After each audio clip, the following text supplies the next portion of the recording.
cloudy, it's a slight drizzle in the air. Happy Valentine's Day and happy day after the Super Bowl. So this is episode 13, my Walk Talk series. I did not do one over the weekend. Saturday was a volleyball tournament. It started early, and yesterday was the Super Bowl. Had a lot of stuff to prepare. Didn't get the walk in, so I'm a couple days out of it. Which kind of sucks. I felt bad. I already missed a couple, so much for the streak. But like any streak, once it comes to an end, you just got to start back over and do it again. So here we go.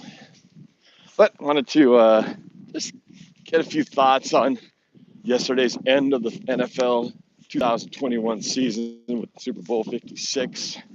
Obviously, everybody watching. I'm just curious to see what you guys thought of the game. Let me give you my thoughts on it. And Robert Christensen, what's up? David, always here. What's going on, David? So this game, well, first, I guess I got to start with not even really game related, but the exciting part for me was just the fact that if you watched my reaction video yesterday, you saw that I was able to have my dad over for the first time since this whole COVID thing happened. We never got to watch the last game of the season. It was supposed to happen. That was my dad's first started feeling things. That's how far back this whole thing goes. Regular season game against the Arizona Cardinals, my dad started having just some cold, runny nose symptoms, and he thought, maybe I shouldn't come over. That was supposed to be the game. That was the last time we were supposed to do a game reaction, and then got COVID into the hospital, and all that happened since then. So my dad being able to come over yesterday was really nice. Just not only was he able to come over, but he was able to sit and watch the game, and the whole thing. And from start to finish, didn't have to go to the bathroom to the middle of it. Did fine. Didn't have to take a time out to rest. So I was glad that we could watch that game together and have the whole family together, along with my sister. So that part of it was alone a special thing for me. Just the fact that we could share that moment. That was kind of our goal when I was determined my dad could get out of the hospital. My goal was to watch the Super Bowl together, and we made that happen. My sister being here helped out a lot for the week, so big thanks to her for Monica coming over and being a big help to get my dad going. So that was really, first and foremost, was the great thing about the game yesterday. Was just being able to watch it with my dad and my family too. So that was good. Now, as far as the game itself, going into it, obviously, wasn't like we had a whole lot at stake. When your team's not playing, you're just trying to find any reason to who you're going to root for or not root for. And obviously, the Rams being division rivals, was rooting against those guys from the get-go. And I predicted in my gut that the Rams were probably going to win this game. But I thought if the Bengals could keep it close to win the score in the fourth quarter going into it, I thought that they might have a chance. And they did better than that. They actually were winning going into the fourth quarter. So I thought, man, they really had a chance. Well, we know how that whole thing finished with the Rams with that final drive with like 6 minutes left. They made that thing last. Went down almost the length of the field to get the game-winning touchdown by Cooper Kupp with a couple of pass interference calls that definitely kept the Rams drive alive at the end there. Some of them were a little bit I've seen worse calls not get called, and I've seen calls like that. You look and you go, yeah, there was a penalty there, but we've seen other things get let go. So take on that a little bit later. Laurie's in here too. Who else is in here? Reacting. Pete Carroll's bubblegum. My thoughts about the game: sad but excited. Christopher Pentas is a Rams fan. Rams. Andrew Powell, Cleveland, Cincinnati never win.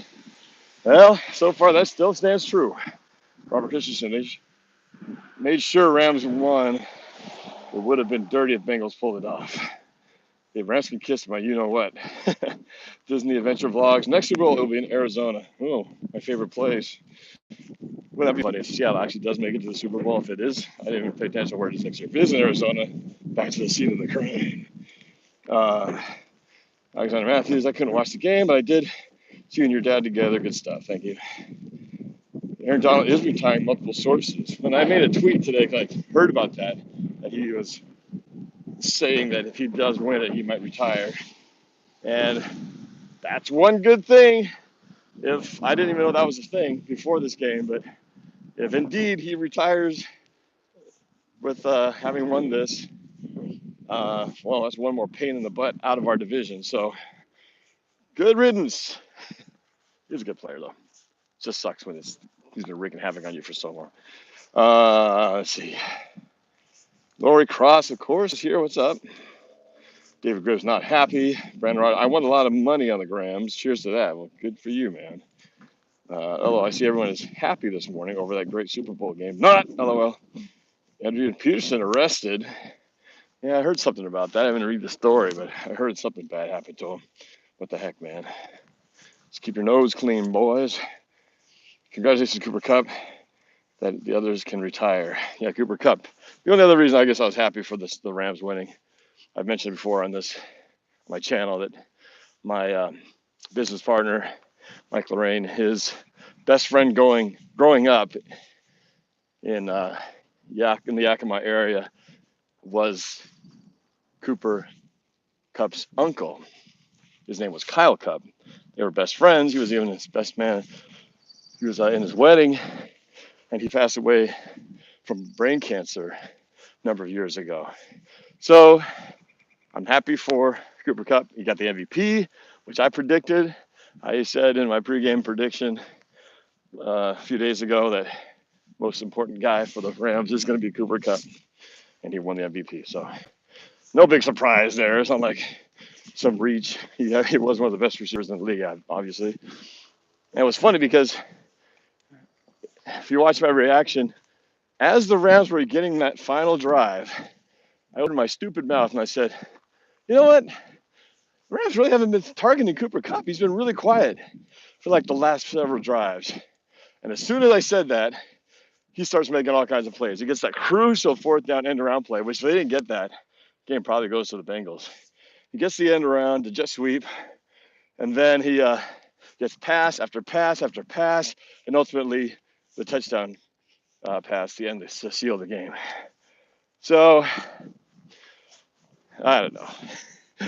Being my big mouth, although it's kind of crazy to think that some guy in Seattle mentions Cooper Kupp and then all of a sudden it affects the game. Wouldn't that be fun if we all believed, if every little action, superstitious action that we all took actually had an effect on things? That'd be like 20 million people all doing different things and all having massive effects on the game. Oh, I didn't shampoo my hair twice today. That means the Rams are going to lose. The funny things we tell ourselves, we convince ourselves. But in our minds, sometimes we believe it to be true. But let's see, what else you guys say? Too many comments. Brand is money. Let's see.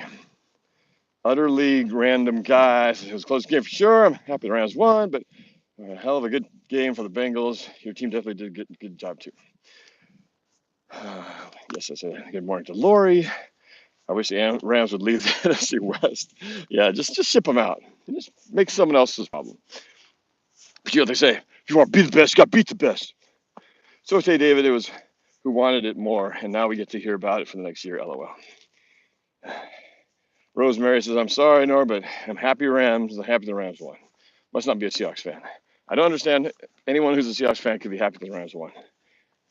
Give me a good reason why, if you're a Seahawks fan, you should be happy about the outcome of that game.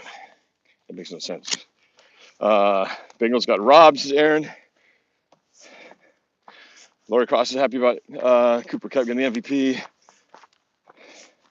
Alexander, enjoy your walk. Work for me. All right. Have a good work day. Start of the day. Start of the week. And now Joe Biden is inviting the Rams to the White House. Yeah. They get that little thing too. And they'll have the ring ceremony, and they have to host the first game of the year next year. Blah, blah, blah, blah, blah. Hello from Vancouver, BC. What's up? Tagakale. Oh, Russ sitting next to Roger Goodell last night having fake camera convo was so good. He did that last year. He was sitting by Goodell last year. Remember, everyone was looking at him. He looked miserable. And he didn't look so miserable yesterday. He was all chit-chatty. Oh, I'm sure it was fine. I don't know what you're talking about, cringy, fake conversation. Interesting. I don't know how he has to sit next to him, though. How did that get arranged? Across with AP, Adrian Peterson being arrested will be squashed, and it was all a mistake by some Karen who called the police. Oh, okay. Laura says, I did jinx it last night. Dun, dun, dun. Richard Burnett, well, how do I think of the big game? Well, I'm just getting into that now a little bit now. Lori says, I jinxed it big time. Let's not get political. Yes, keep politics out of this. Richard said, hey, your dad's doing good now. So happy that your dad's doing better. Thank you very much. He's got a long road, though. I mean, like I said, I was really happy that he was able to join us, but you know, it takes a Herculean effort for my dad to get from point A to point B.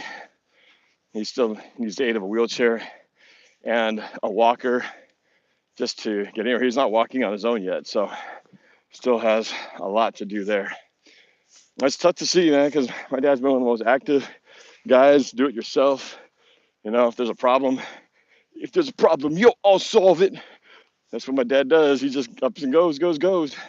So to see my dad having to slow down so much, it's tough. I know he'll work his way through it. It's just gonna take a couple months of fighting through this. So we're working there. I appreciate it. Let's see, where are we? Where are we at? Nick, he brings up the point I was just getting to. They threw a flag every play, until Stafford threw a touchdown.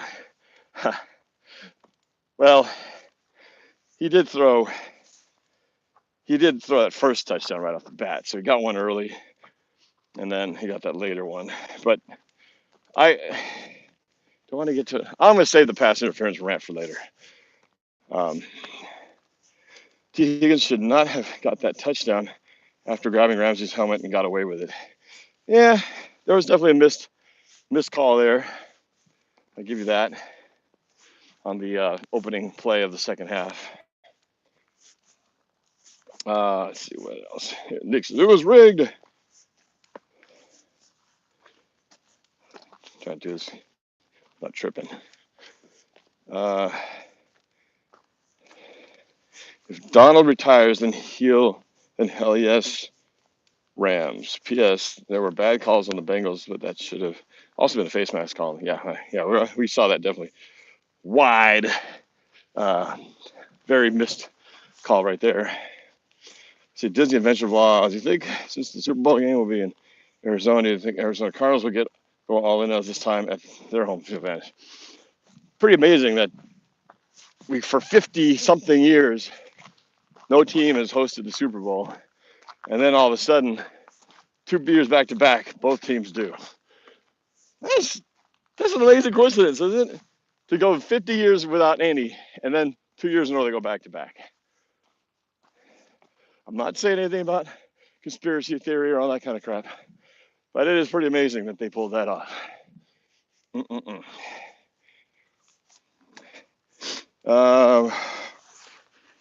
Mine was asking about my dad. No, he had COVID. Yeah, not a hip replacement thing. He had COVID, and he's over the COVID part. The problem is, and this is the part that gets lost sometimes in the analysis of COVID, because a lot of times people just look at the deaths, like, oh yeah, see, he got it and he didn't die, so he's fine. But the damage done, some of it intermediate, short-term, intermediate, and potentially long-term, is the effects of it, especially as I'm seeing with elderly folks, is that once it's gone, it's like the body's ravaged. The lungs have been beat down, the muscles have been lost, strength has been lost, appetite lost, and then trying to recover back to where you were, you don't come out the same unlike a typical illness where you just feel bad for a few days and then you're back on your feet and you go, thought that's over with. This has been a totally different thing where he's totally clear technically, but his body's just suffered so much that the recovery time is going to be months. So this thing is going to have at least a 3-month, 4-month impact, and still don't know yet if he's going to fully get back to where he was. I hope so, but he's 82, so it's not the same if you're a sprightly young 26-year-old or something who's top of your physical health, and so those are the issues. All right, to the game. So I got to say, it was from a just football standpoint, it was a good game, right? You started off with, it was close. It looked like the Rams were going to dominate. They scored early. They looked like they were going to go up possibly 14-3, but then the Bengals get the stop, makes it a 7-3 game. And next thing you know, the Bengals, in the second half, they get an opening touchdown and an interception. I mean, it was all of a sudden, it looked like the Bengals were going to have a chance to run with this thing. And, the Bengals were just one play away. Reminds me a little of the Seahawks season. They were one play away from closing it out. If they could have gotten one more first down, if they could have gotten a extra point, or if they'd gotten a touchdown instead of a field goal when they had some really close opportunities to do so, if they'd gotten it when they went for it early on fourth down instead of giving it back to the Rams, who knows how the game would have gone. But in a game this close, even that, I kept talking about that missed extra point by the Rams. I was hoping that was going to come back and bite them later, like ending up in overtime and then the Bengals win. They would have been looking back, if we didn't got that extra point, it would have been a totally different game. But it's funny, in the same regard, you can almost look at it as that extra point miss actually helped the Rams, because if the Rams were only down by a field goal, they might have settled for going for the field goal when they were deep going for that final possession. They might not have been as aggressive knowing that they could just tie it with a field goal. But instead, knowing they had to score a touchdown, by being down by 4, it forced them to have to go for it and get in the end zone, which they eventually did. But, it changes your approach if you got a field goal in your back pocket and you can just send it to overtime. You're not going to take as many chances. You may not throw those balls knowing that you don't have to go to the end zone. But when you do, it's kind of an all or nothing sort of thing. And, of course, they got it with the help of a couple of pass interference calls that went their way. Now, here's the thing. So, all right, I'm putting off talking about the pass interference thing because I do want to talk about that. But the game itself, though, was great. The fact that it was back and forth, you had some lead changes. Nobody ever really ran away dominating. It was close. I mean, from an entertainment standpoint, you want a game that you don't feel like turning it off at the fourth quarter, right? The fact that you had to wait to pretty much the last second of the game, that's compelling, entertaining sports right there. So from a football standpoint, very good game. Very fun to watch. It was a lot like Super Bowl 49 in the way the ebbs and flows went, with big plays back and forth, a drive that needed to happen to close it up, and in this case, the Rams had to get the touchdown, down 4, threw the ball at the 1-yard line. It was like all kinds of Super Bowl 49 flashbacks at that point. 2nd and 1, and what do? They pass the ball. But they go with a safer corner fade route to Cooper Kupp, and he gets it done. Why didn't they throw a fade route to Doug Baldwin in Super Bowl 49 at 2nd and 1 or 2nd and goal from the 1? I'll never know. But that's water under the bridge. So the Rams get it done. I joked. I said, it must be nice to score a touchdown when it's 2nd and goal in the 1-yard line with a few seconds left in the Super Bowl. So they got it done, and then Bengals, and their chance to come back with a minute 50, 2 timeouts.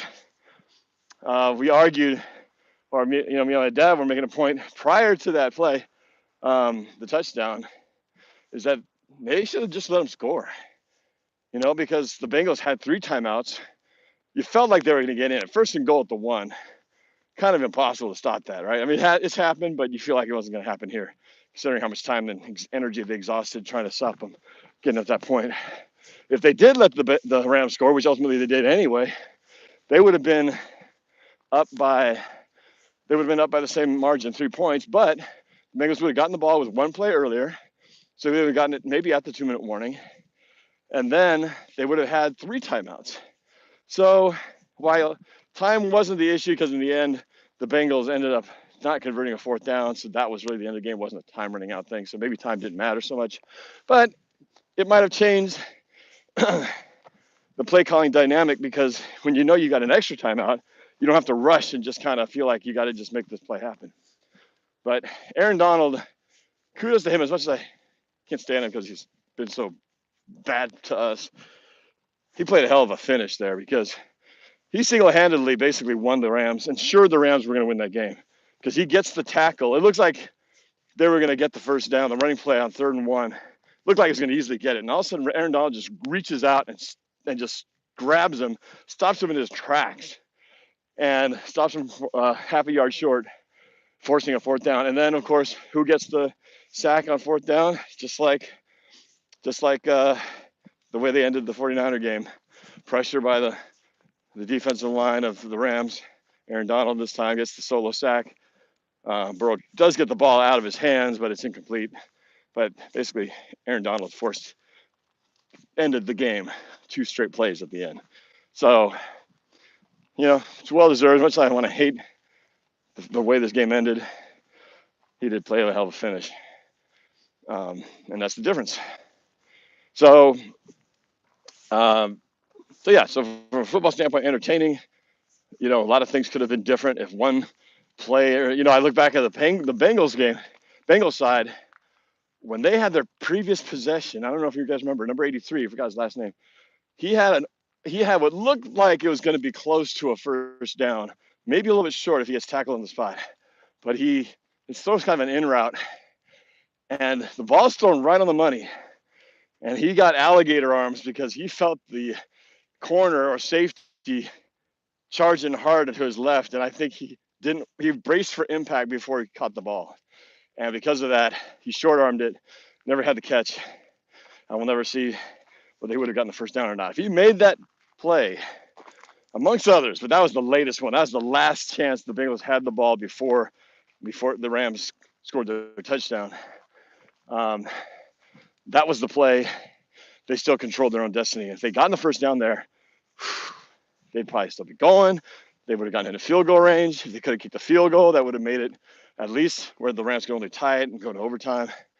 Could have been a totally different result. But one play, same thing. If Aaron Donald doesn't make that tackle and it's first down, they're still going. They're only like 15 yards away from field goal range. One play, which is what makes it exciting. That's what makes it, football a great game. It comes down to that one play that one team, one player's got to make. And if he doesn't, the whole history books are written in another chapter. So now going back, throughout the game, we kept saying how, wow, the refs are really not throwing their flags today. You notice that? I didn't look it up, but it felt like there was a very small number of penalties thrown. I want to say less than double digits total for the whole game. But at the end, when it really counted, the Bengals got, what, 2, 3? Is it 3 pass interference calls? Maybe it was 2. The first one, which is probably the most, debatable one, is the one that I believe was the middle linebacker. Cooper Kupp was the target. And as he did kind of in and a slight out hook route, he hooked him, kind of grabbed him some jersey as he made his cut. And he also made the play on the ball, but the penalty had been committed before that. I will say this much. I believe both those penalties were correct. If in a glass bubble you just showed me those plays and say, hey, would you throw a flag on these plays? And I'd watch, I'd probably go, yeah, looks like holding. But my issue is the Rams do have this history of late game pass interference calls or no calls that seem to go in their favor.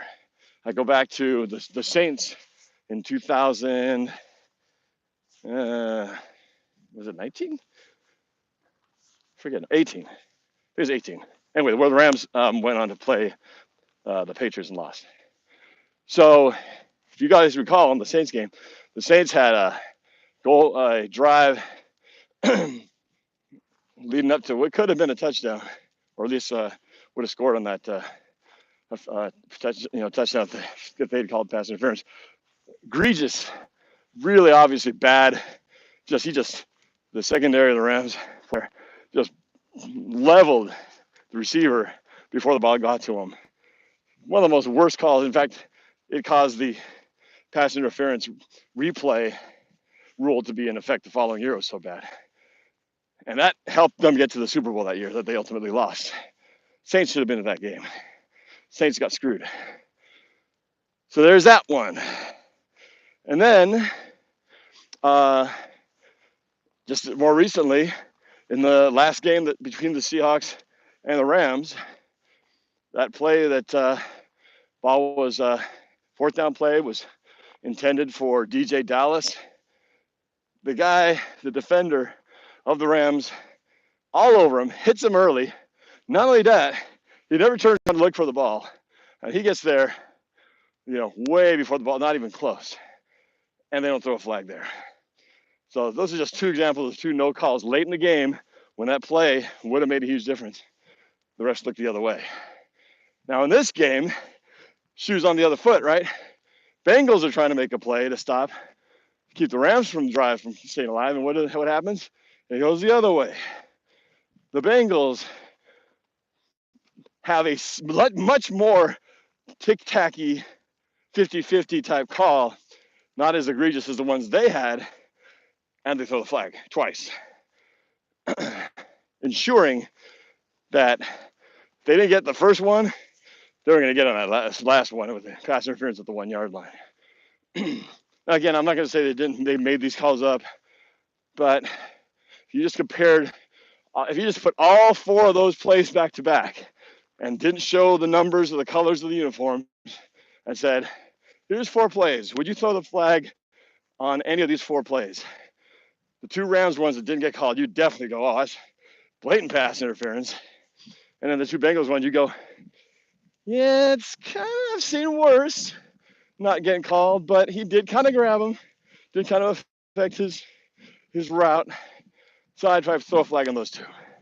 So when you put it in that context, in 2 pivotal games, 3 of them playoff ones, 2 in the Super Bowl, 1 NFC Championship, and then 1 that was just personally Seahawks,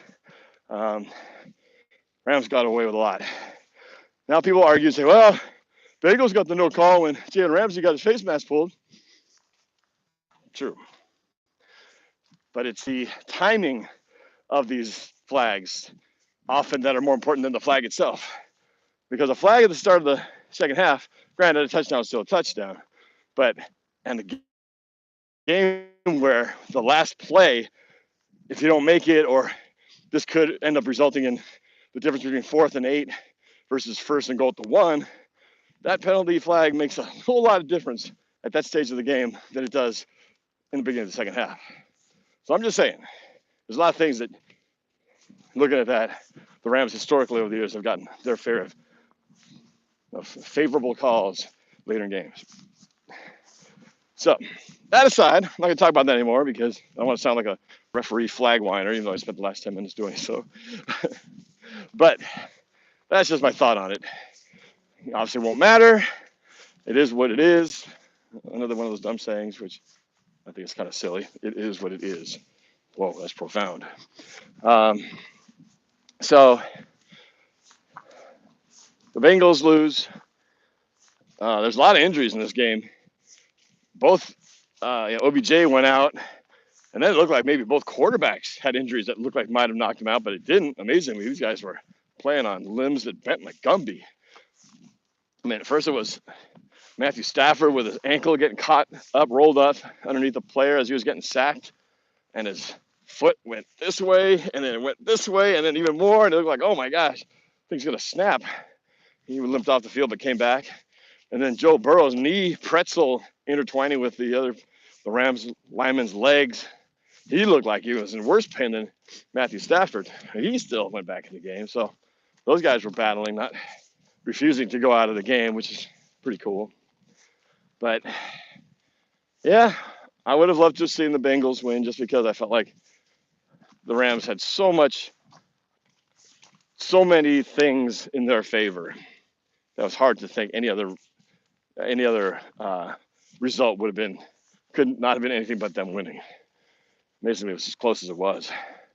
And even Andrew Whitworth getting the play of the year from the Rams.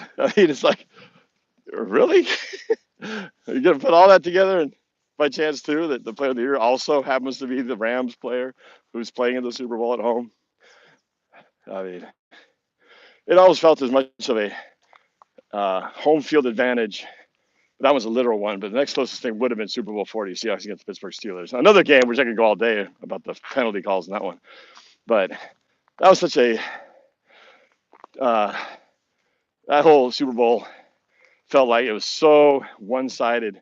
Everything from the media to the stadium to the crowd, everything. It was like the Jerome Bettis retirement party game, and it felt like a home Pittsburgh game.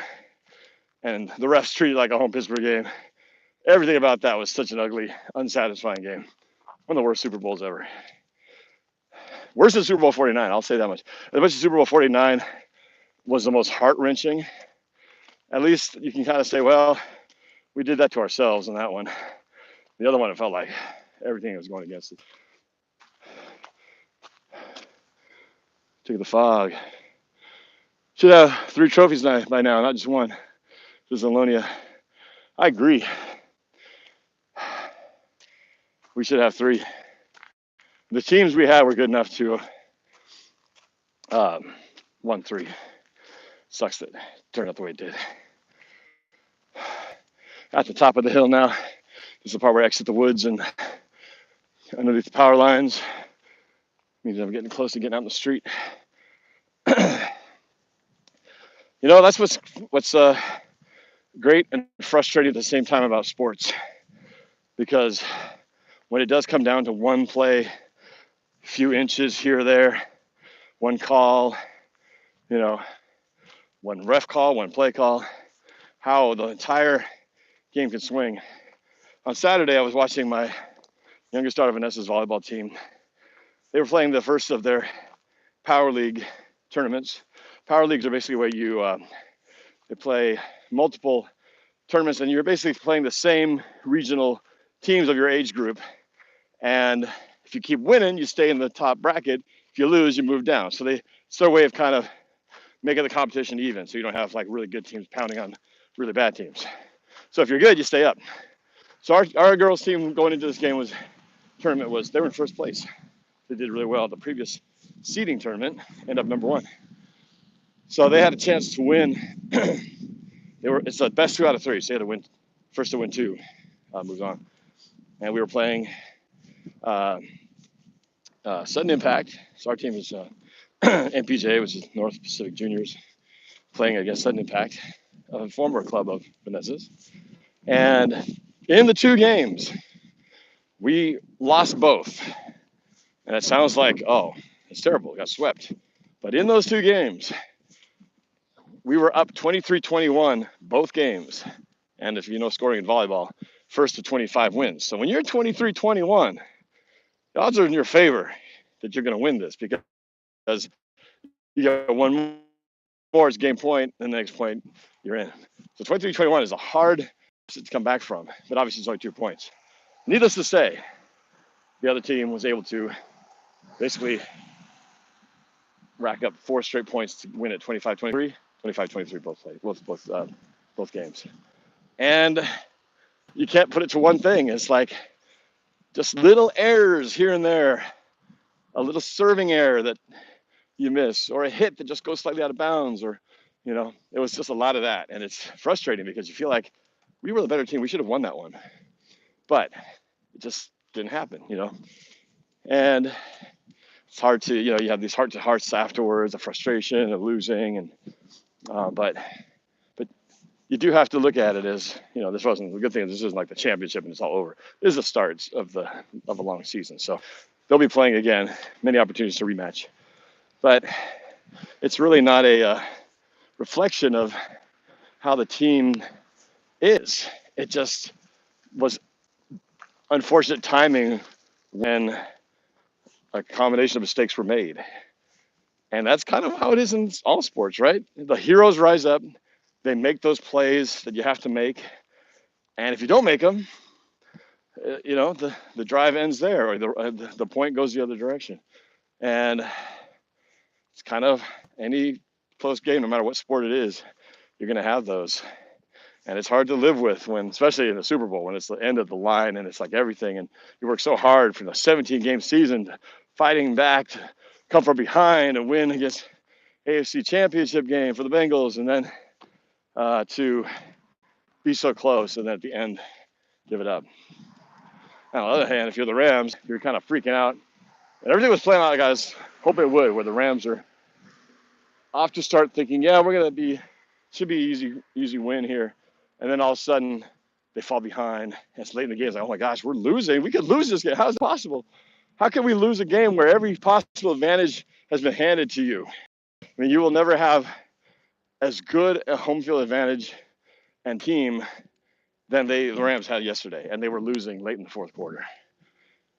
And so, I was so hoping that they wouldn't get that drive, because if the Bengals had gotten the stop on that play, it would have been it. And then the Rams would have been devastated to have lost the second one in 5 years. But they didn't. Cooper Kupp's the man. He's the MVP, and like I said, I expected he would be. And in a time when he was quiet and thrown to him much, finally they woke up, and it was the Cooper Kupp show for the last 5-6 minutes of the game. Anyway, but overall it was very entertaining. We have been very fortunate to have had very entertaining Super Bowls ever since Super Bowl 48, which for Seahawks fans, we thought that was great. For everybody else, it was like completely boring, because who likes a blowout when the score is 36-0? I know that was not entertaining for football fans, but for Seahawks fans, it was great. But Super Bowl 49 for the Seahawks, that really was a better game. That was the best Super Bowl. Would have been better than Super Bowl 48 had we won it. Because from a game standpoint, it had all the back and forth, the drama, last minute drive, having to come from behind. I mean, that would have been one of the greatest come from behind wins in the history of the NFL, with one of the greatest catches by Jermaine Kearse that you would have ever seen. And it's so sad because one play flushed it all away. It's not just a footnote. It's not just a NBC side comment. Every time the Super Bowl is mentioned, they're going to pull up that interception every time. And that's all that people remember. Even when I show clips, I have this clip of the Percy Harvin kick return from Super Bowl 48. And for some reason on Instagram, it's blown up. It's like got over 500,000 views of this 15-second clip. And a lot of the comments are on there. Oh, so why don't you show some clips from Super Bowl 49? Thinking you're all funny. But that's what it is, Super Bowl 49 will always be the Super Bowl that the Seahawks should have run the ball at the 1 yard line. Forever. It's always going to be that. And they'll always show that clip till the end of time. That clip, Malcolm Butler stepping ahead of Carter Lockett, will forever define what Super Bowl 49 was. Forget everything else great about that game. It's going to always come back down to that. We saw it again yesterday. They had a little montage of clips. Of course, saw that infamous play. It'll always be there, no matter what, no matter how many Super Bowls we win. Just like Brady with all his wins, they still show the helmet catch from Tyree from the Giants. Manningham won down the sideline where they won the second Super Bowl. It's crazy. To think that Brady really should have had 9 rings. If we say we should have had 3, Brady should have had 9. I mean, the Giants beating the Patriots the way they did was crazy. I mean, especially that team, especially the year that they were undefeated, they really should have been the new undefeated team. And It's funny that they choked that away at the final seconds.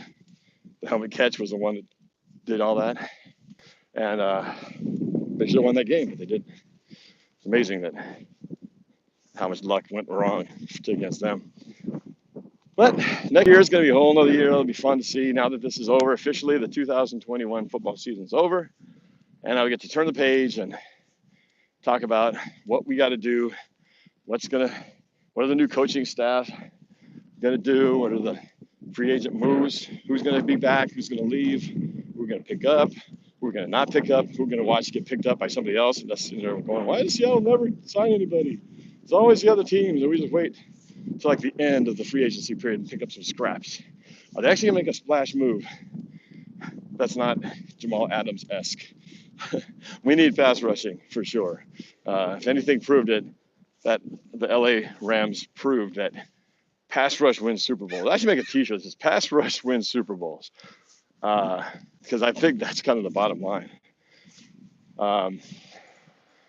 So you got that, and then, what's going to happen with the draft. That'll be a whole other thing. Of course, Seahawks don't have a first-round draft pick, so you're going to have to be getting later scraps from the table. But that's where the off-season fun begins. But there are a couple little things non-real NFL left for me to conquer here. I do have a Madden sim. I was going to try to do a Madden sim of the Super Bowl before the game. I think I'll still do one anyway, try to see if I can get the Bengals to win it. And then we have our tournament, which wrapped up this past weekend. And I'm not even sure who the winner is, but I will be playing the winner of the 3rd annual NorbCam Madden tournament, doing that live on YouTube as well. So that's going to be coming up soon here. This week, I'm not sure. We're traveling next week, so it might have to wait. Then I'll be gone for a while. So we'll see how we work things out. But anyway, walk is done. Walk talk is done. Thanks for watching. Appreciate you giving me a chance to talk a little bit about the Seahawks, a little bit about the Super Bowl and my dad. And my plan is to keep doing this for the rest of this week. And then next week on the road, will I still be walk talking? We'll see what the weather's like in Vegas. Anyway, you guys have a great day. Have a great week, and we'll talk to you guys soon, all right? Take care. Bye-bye. Go Hawks.